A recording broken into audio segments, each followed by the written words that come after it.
Greetings and welcome. You are on the mic with Social Studio Gurus, Helena and Michelle. We are so excited that you've joined us today. Our goal here is to help businesses grow by offering marketing tips and strategies via our interactive Facebook group. I am Helena Richardson, a former NASA IT specialist and founder of H Rich Networks. At H Rich Networks, we help companies build a strong online presence because we are dedicated to helping business improve their digital presence. You can learn more about H-Rich Networks products and services by visiting our website at www.hrichnetworks.com. So, guys, we have a special guest today, LaShawanda Moore. She's a certified professional leadership coach, author, speaker, consultant, and founder of Elevate Success LLC. And you know what? She's also the franchise owner of Launch Trampoline Park here in Richmond, Virginia. LaShawanda is passionate about helping organizations overcome leadership and career challenges so they get the best results they crave. She holds a master's in business administration and has achieved several Toastmaster International certifications. And she has a bunch of uh, letters behind her name. You know what? But I'm going to let her explain that to you because I certainly don't want to mess that up. How are you today, LaShawanda? Thank you so much for joining us. Hello, Helena. Thank you so much for having me today. Awesome, awesome. So, you know what? I just want to pause for a moment because I know that you are in Texas, and there are several families, even some of my families and friends, who are really having some issues with power in Yes. this icy weather that we're having. I mean, last week we were down for about a day and a half. So, let's just pause for a few seconds just to pray for the families all over the nation who are having some issues with Mm, power. absolutely.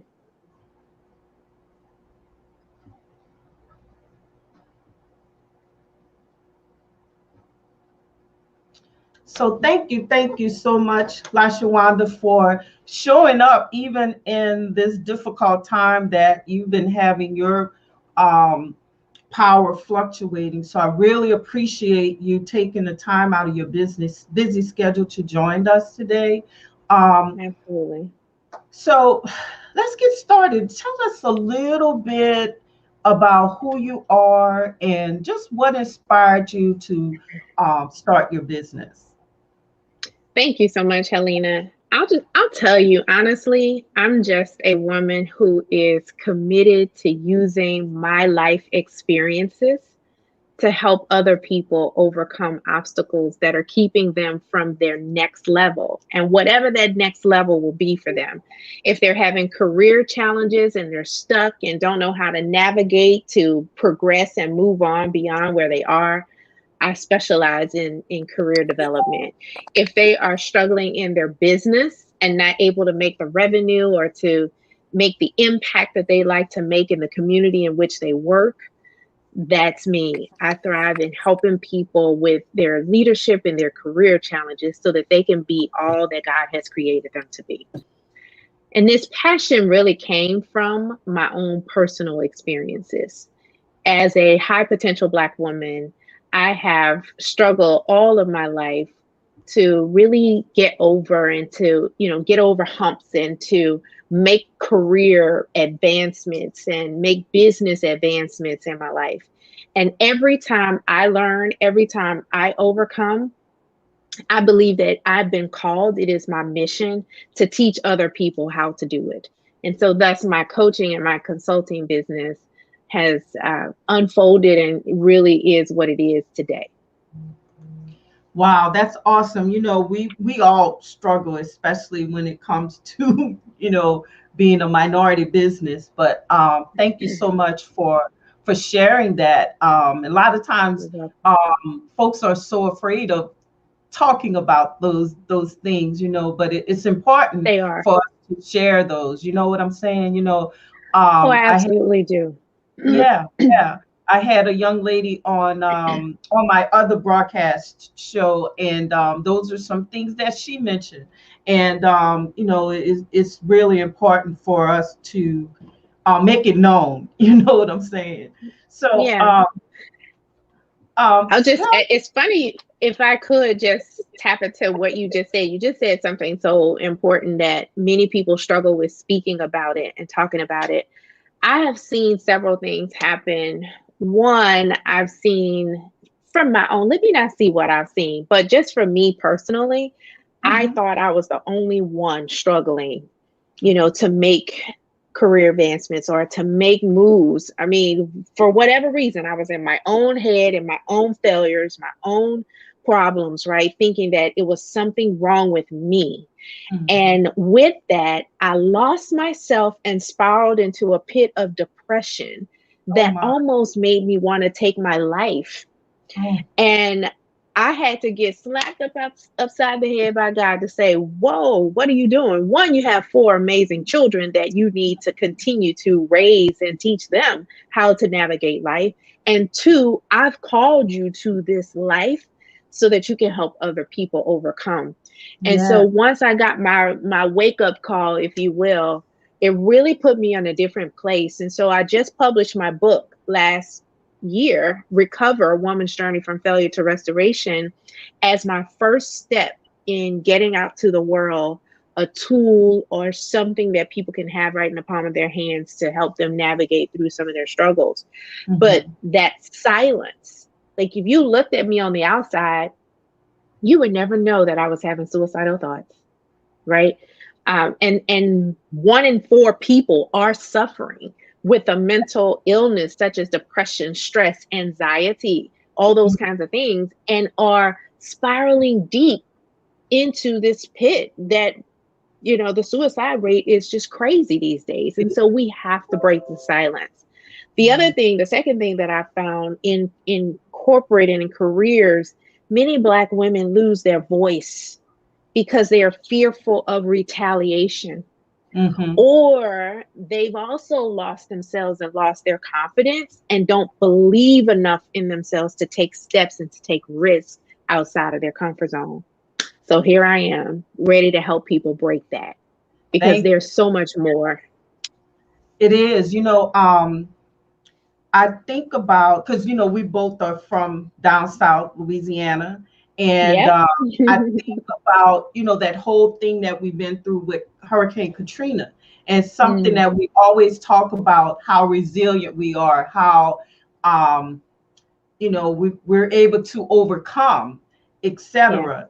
And Hmm. that's where we put on that mask. We hold Yeah. that mask on, and no one You ever got it. knows, because we were told, not just in our home, to be Hmm. strong and never Hmm. let you sweat, but also Hmm. in our community and our church. And That's I right. think it's okay for us to to cry, to express how we feel about things, because if not, we're in that spiral, um, Hmm. downward spiral, as you spoke of, Yeah. and that's why I think so many people suffer today with depression. That's right. I think it's okay to have our pity party, but don't stay there. That I think That's that's right. a lot of folks get stuck, because we just want to keep going on and on and on about it, but you have to Hmm. free yourself from it and move on. And that's where the power of God helps us to be strong enough to be able to surpass those things, that we Absolutely. won't stay there. So I just really thank you for sharing that, because a lot of times we want to just do the business, but Hmm. remember, our business has a lot to do with our health, with our communication, with Hmm. the way in which we keep going. And We can't run the Absolutely. business if we're not up to par. I have a coach in my life who's always said you cannot be a public success and a private mess. There you go. It Yes. just Yes. doesn't work, right? And so we have to take the time to do the work and the introspective work, the discovery of ourselves in order for us to rebuild if we need to rebuild, or to really play full out and bring your whole self to each day. So Absolutely. Absolutely. So, if in closing, before we close out, let me ask you two more questions. okay. If you could speak to your younger self, just starting out, what advice would you give her? It's okay to be different. I growing up, I struggled being different.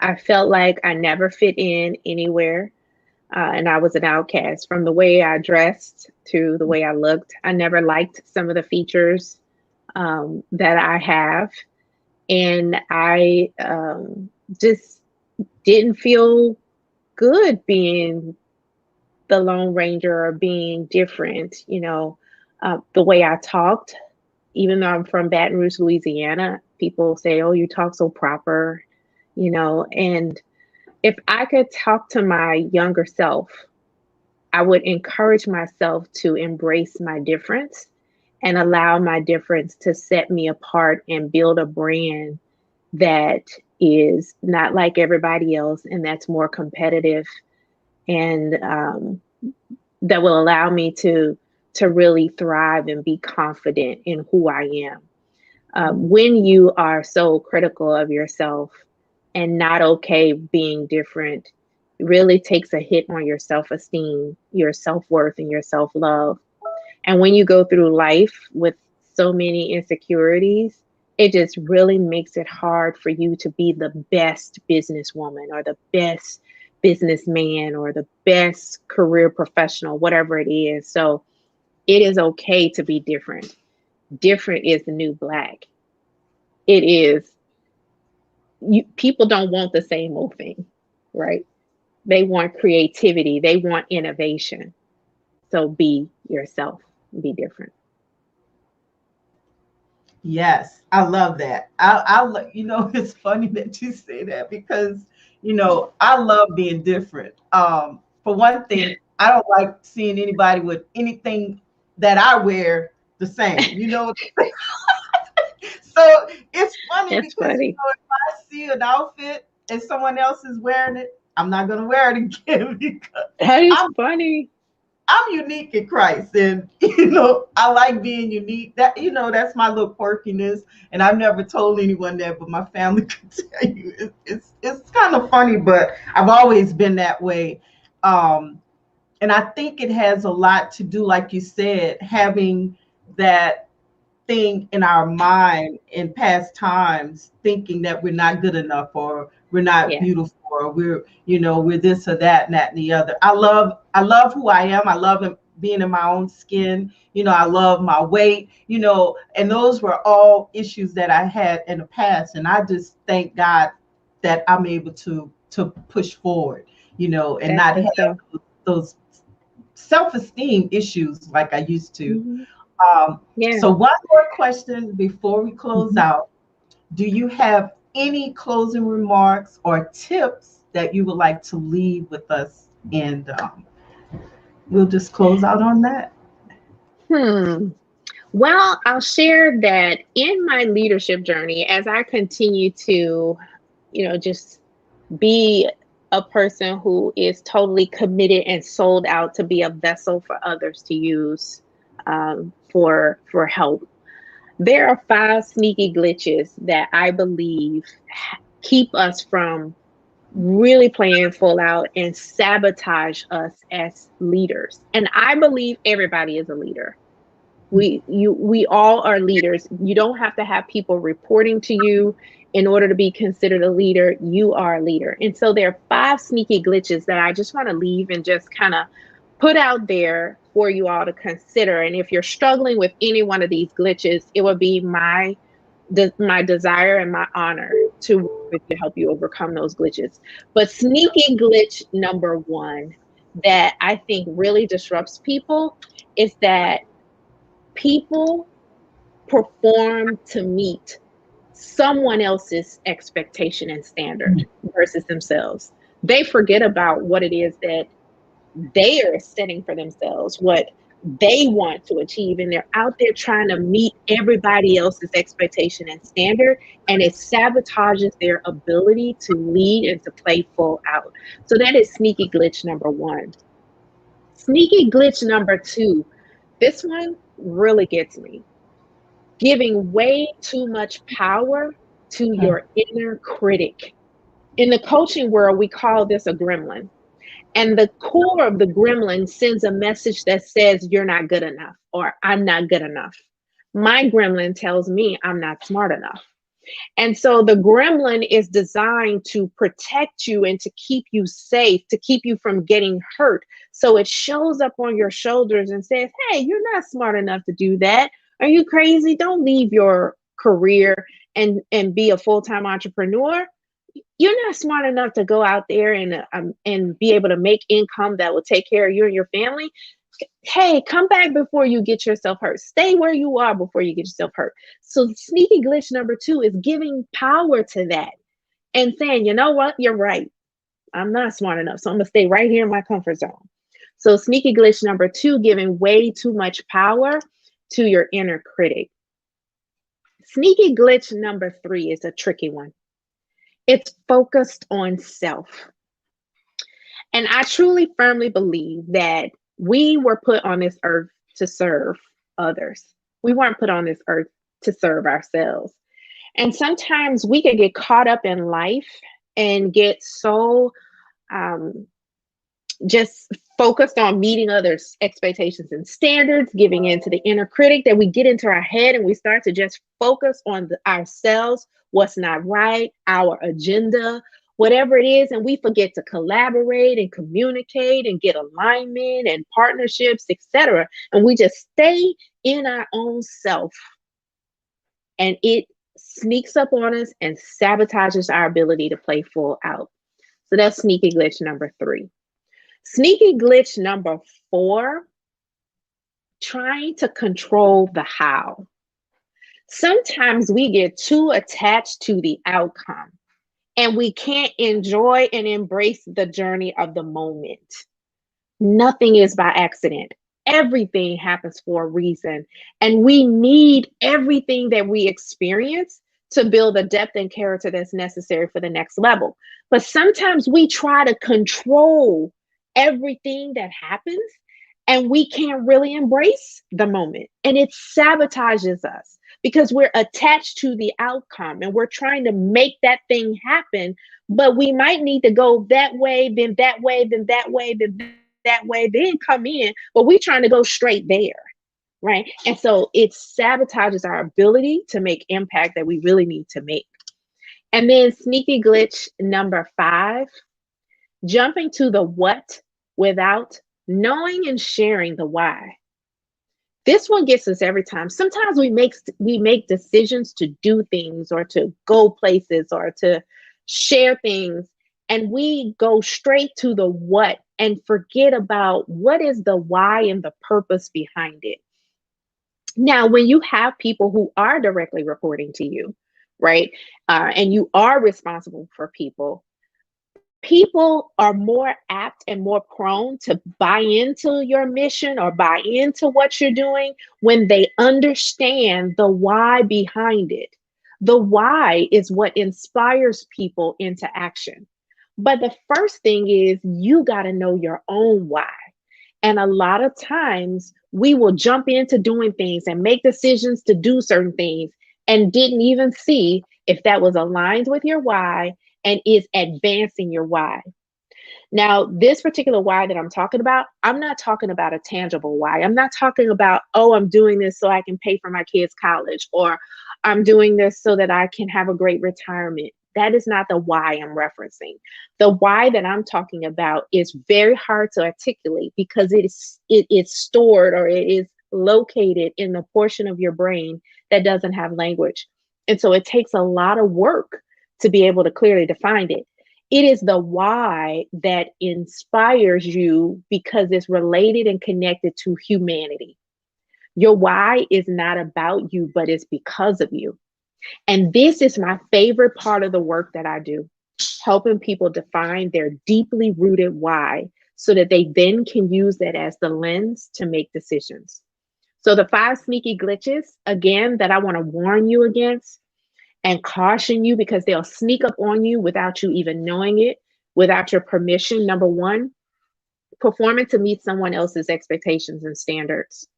Number two, giving way too much power to that inner critic. Number three, focused on self. Number four, trying to control the how. And number five, jumping to the what without sharing the why. Thank you so much for allowing me to share tips. If you have any questions or if you're dealing with any one of those 5 sneaky little glitches, that's the work that I do. I help people overcome those.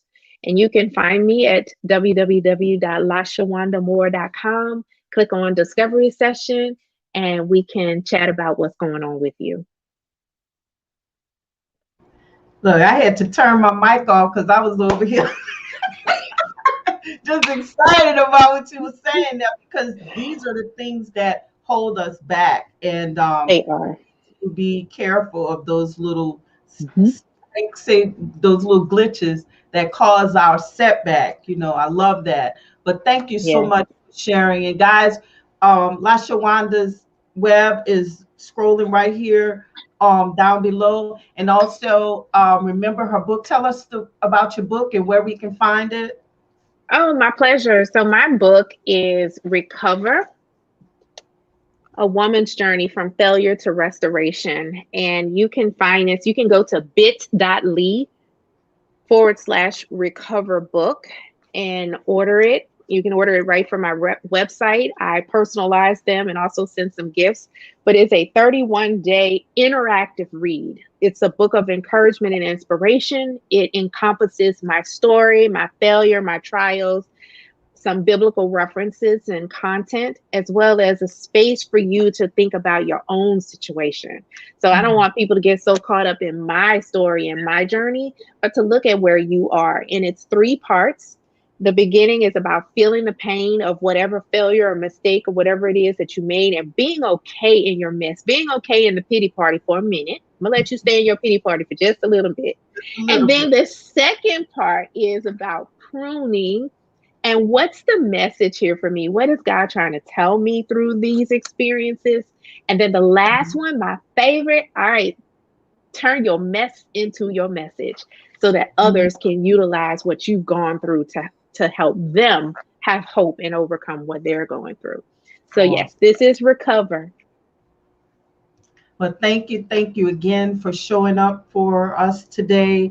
My pleasure. If you just hold tight, let me close out our audience and I'll be back in a second. Okay, hold on 1 second. All right, thank you. Wanda.